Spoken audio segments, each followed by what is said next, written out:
It is my intention to improve at chess by reading a chess book, and we're reading The Life and Games of Mikhail Tal by Mikhail Tal, and we are reading the first chapter, um, the first steps, and he is now a player who plays in tournaments. He is a player who is invited to tournaments. He plays among other talented players. He's about 18 years old, and he has to play a match against Vladimir Saigin to gain a title. And, well, Vladimir Saigin is inflicting some damage on Mikhail Tal in the beginning, and then Mikhail Tal writes that he thinks Vladimir Saigin has some mercy on the guy, and is not playing at full strength when he is playing game 8 and 10. And this is game 10. It's going to be a draw. And we're going to see a couple of decisions by Vladimir Saigin that I think are not the best move. Computer agrees with me.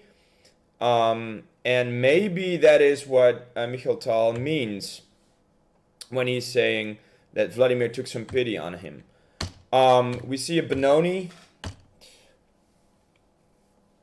and the first move that sort of sparked my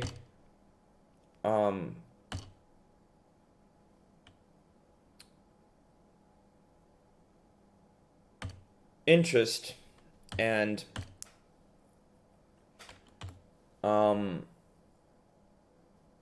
sort of the idea that Mikhail Tal might be right about Vladimir Saigin not playing the most aggressive, most testing moves is this move move 8 e3. When I saw this move, I was wondering why he just didn't play e4 with the idea of putting this knight on this square, just, developing the bishop and castling short and just trying to get some pressure against this pawn. Seems like a legitimate plan. You have the central space. I mean, this seems like the more testing move. I don't know why he didn't do it. Computer agrees with me. It gives sort of this line. Now, a6 is a logical move. You want to prevent this knight from being stable here by playing this move. And so a4, taking some control over this square, and then knight g4, making sure that this knight can't move. Bishop e2, taking the knight. And here white has the bishop there, and I thought white should be better. And e3 seems sort of not really questioning the Benoni. I mean, it's not a bad move. It's like the third engine move, but I thought, if you wanna prove that Mikhail Tal is not worthy of a title, you're gonna play aggressively, and you're gonna take that full center, and you're gonna blast the guy out of the water. That didn't happen. That was the first time that I thought Vladimir Saigin not really, putting a knife to Tal's throat. Here you see the plan that we've discussed, trying to gain some control over e5 in order to put the knight on d4. Bishop develops, knight develops, castles, rook b8, really being serious about playing b5, queen c2, rook e8, and here is e4, the move that he should have played on move 8, now in move 14, with a loss of a tempo, giving black the opportunity to really start working his way in to this position. Now, again, the knight on d2 wants to jump to c4, so I believe that knight b6 is aimed to prevent that from happening. Rook a e1, Makes some sense, trying to fortify that center. And here you develop the bishop. It's got to go somewhere, and where else are you going to put it? And also, it gains some extra control over b5, even though right now with the knight on b6, you're not going to be able to play the pawn up. Another reason why you have to move the knight, obviously, is to develop the bishop. And so it's not just to prevent knight at d4, it's also just to give the bishop some space. And you have the time to do this now because, you know, with the e3, e4 move maneuver, you've lost basically a tempo. For the first time in a year, the sun seems to be shining today. So if I look particularly white in the video, then that's because the sun just suddenly managed to peek its way through. Okay, so bishop develops. Now, the bishop on f4 is not really pinning anything, and so the bishop to f4 is an improvement. Knight has to jump back to protect a little bit extra against that weak d6 pawn. h3 is a move I don't really understand. It's at this position, black is just equal. h3 is not a bad move. I was trying to understand what was up with it, and I decided that you might not want this light squared bishop to land here in order to trade off this bishop, and so you do this. You're not going to be able to prevent b5 from happening now anyway, so I don't know. High quality waiting move, I guess. Not really understanding that move. And here, the second time that Saigin makes a move that I didn't quite understand. I thought it was a loss of a tempo, a not really testing move. Bishop g3. I think this is an inaccuracy because now this happens and you're just being pushed away. That flank attack is gaining speed. It's getting some traction on that side of the board. Now, I thought that instead of bishop g3, there has to be a better move than doing this. I mean, I don't really see the point of this move. Of this move. And so I was trying to figure out, you know, what we're trying to achieve here, and I decided that b3 is better. I'm sorry, b3 is better. Because now at least that fast sort of rolling off the pawns is stopped a little while, and it's hard to say how this game would continue. But I think, you know, a struggle for the open A file is the most logical plan for black. And so rather than getting that bishop to g3, I thought maybe h2 is a better square for that bishop, just safely tucking it out of the way of everything. And here you have something like this, which is better for I think better for black. It looks really scary, the infiltration on the open A file. But computer agrees with me that this is better for white. Although, you know, it's hard. It's a hard position. It's hard to break through for black. It's also really hard for white to sort of defend. It's hard to find a good plan here. Computer says it's fine.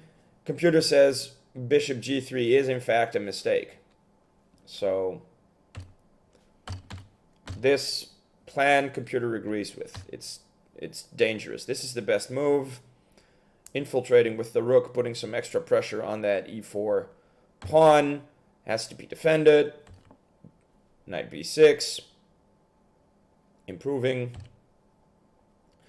And bishop d1 is just a mistake. This should have been punished by the immediate c4. And you get something like this where white has very limited amounts of moves that he can make, and black can improve the position and keep making some pressurizing moves. And if you have to block with the rook, it's not really ideal. And you start harassing the pieces with the bishop. And then, I mean, this looks like a nice move, right? F4, gaining some space on that king side.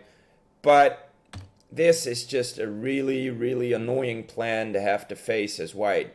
That flank attack on the queen side is really, really strong. This pawn, you're not taking it. This knight can join the party, and this bishop is going to hit the rook. And as soon as this bishop lands back on g7, hitting that rook, hitting this pawn, those two pawns are going to be very, very hard to defend. And computer, in fact, says that this is winning for black. Now, bishop d1 is a mistake, and it should have been punished with the immediate c4. Mikhail Tal doesn't make the best move here, makes a mistake, and gives away his opening, or not opening advantage, but the initiative and the advantage here with bishop c8. And bishop e2 sort of admitting the mistake. Now c4 isn't as powerful, and queen a1.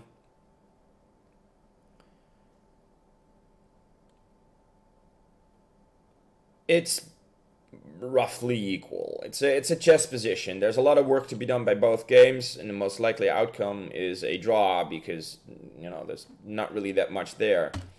Queen c5 is a mistake by black, and in the book, Mikhail Tal writes about this position, which he gives as the critical position in the middle game. The pieces are so amusingly placed that you might have thought that it was being played by beginners. So he is very critical of this position and this entire plan with queen c5, and I think he's right.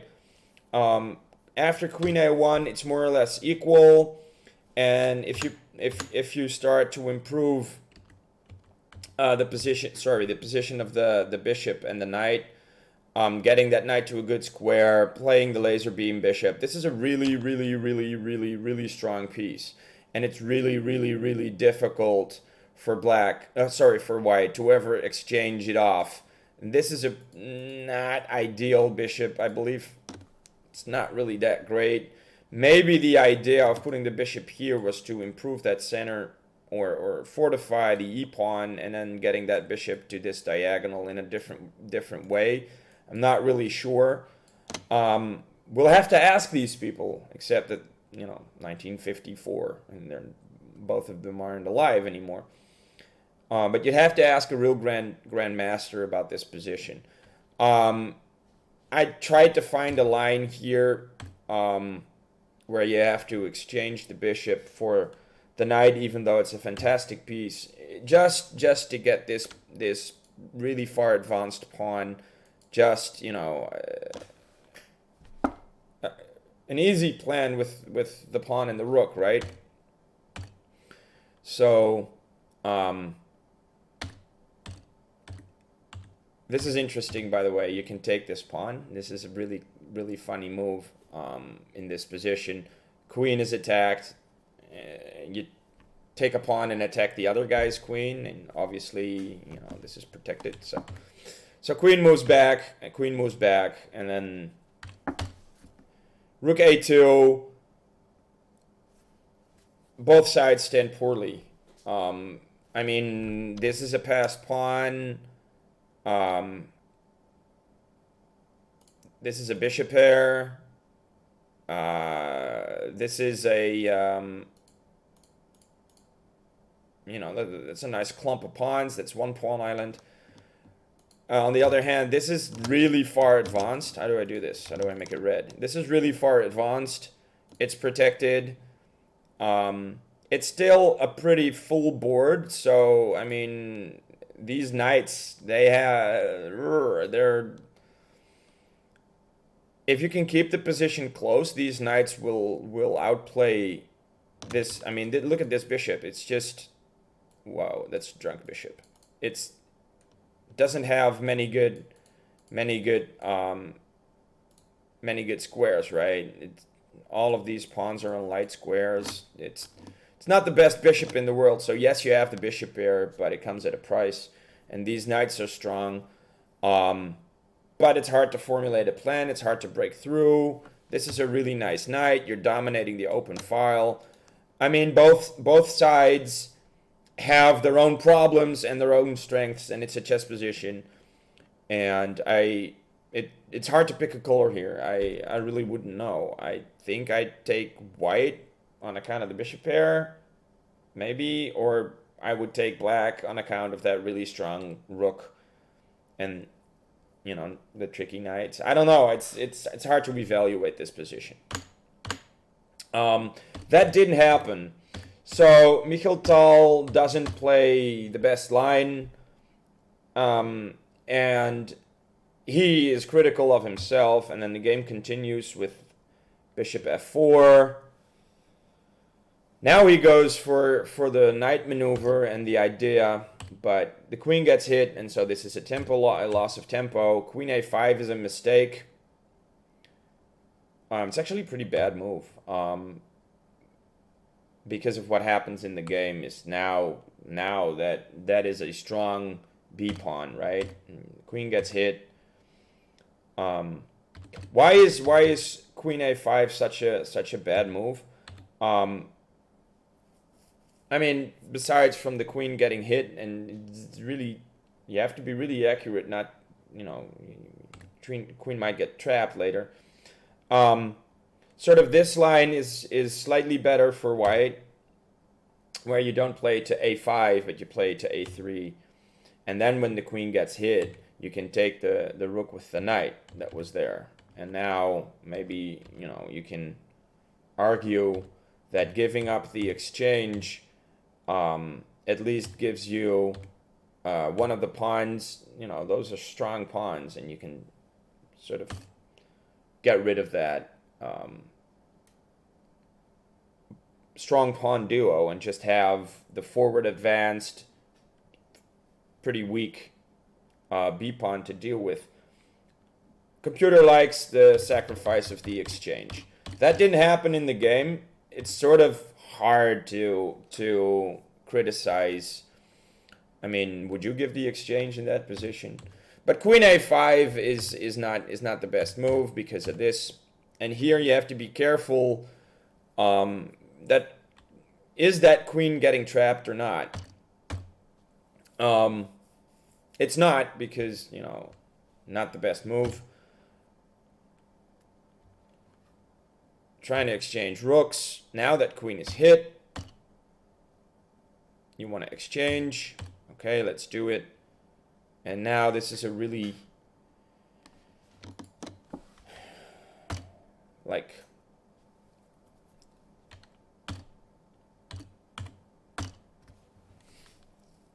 tough position, right? Okay, so we have an exchange of rooks. We have that one of the pawns is falling. The bishop takes, the knight takes. And when the smoke clears after that flurry of blows, white gets some control over the open A file. And black wants to close that up, and these knights are protecting each other. And those knights are also taking some control over these important squares for the pawn. So what do? Well, again, this is another case of Vladimir Saigin not making the most accurate move, not making the most testing move, not making the sharpest move maybe on the board. In fact, this is a flat-out mistake where he sacrifices the bishop. Maybe this is a evaluation error after this exchange. Um, maybe he thought that this was good enough, that he would eventually corral and round up that pawn and end up with a 4 against 3. Maybe, I'm not sure what the idea was, but this position, maybe he misevaluated this position. Maybe he didn't see the best continuation for black, which is king f8, and then you have to start trying to win that b pawn. You can protect it, and then g4, rook c1, king g2, exchange the rooks, no thank you, attack a knight, knight moves here. And in this position, which is all pretty logical, I wouldn't say it's forced per se, but these are the best moves, and I'm pretty sure that these people would have found these moves because they all make sense. They're very logical. Knight e2 is just a very strong move, and when the king attacks it, you put the knight on c1, and this pawn is very, very nicely protected. This rook very nicely protects the knight. In fact, right now, this is just in the way. This is a very, very tense position, and I think it's easier for black to play. So maybe Saigin, when he went in for bishop d2, he misevaluated this position, not realizing the plan after king f8. Maybe. Maybe he saw what happened in the game after knight takes d6, Tal plays b2 with a question mark because this is now a mistake. And he thought rook b6 wins.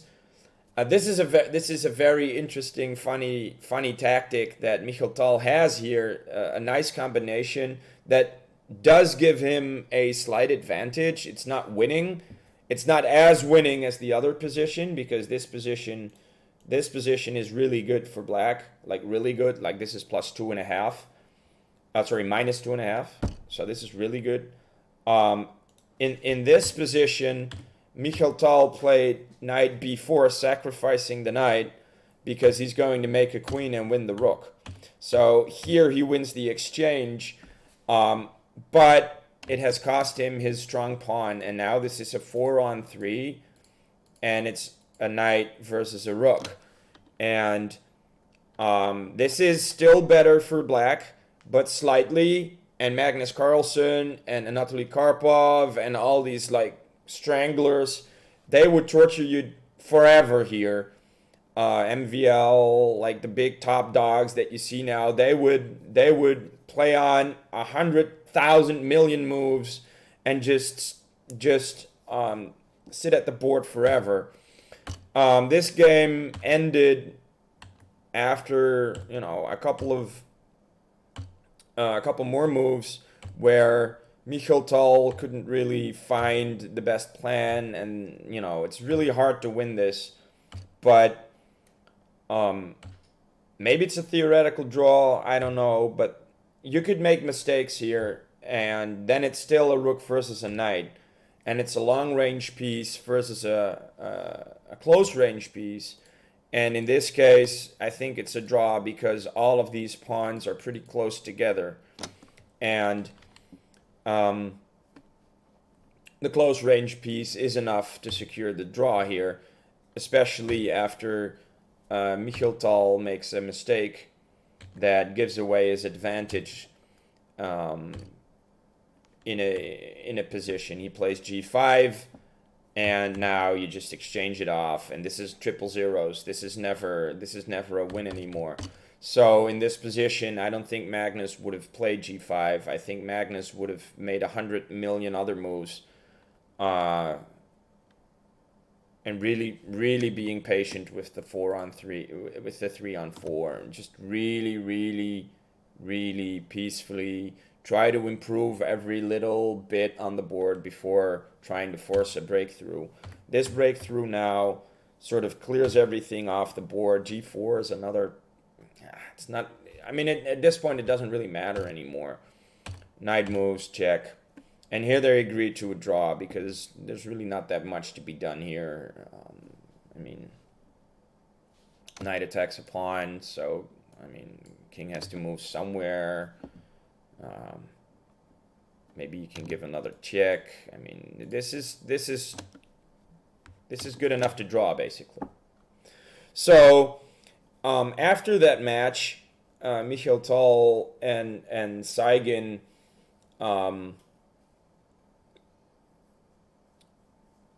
I mean, they met a couple of more times. I thought I had it open here.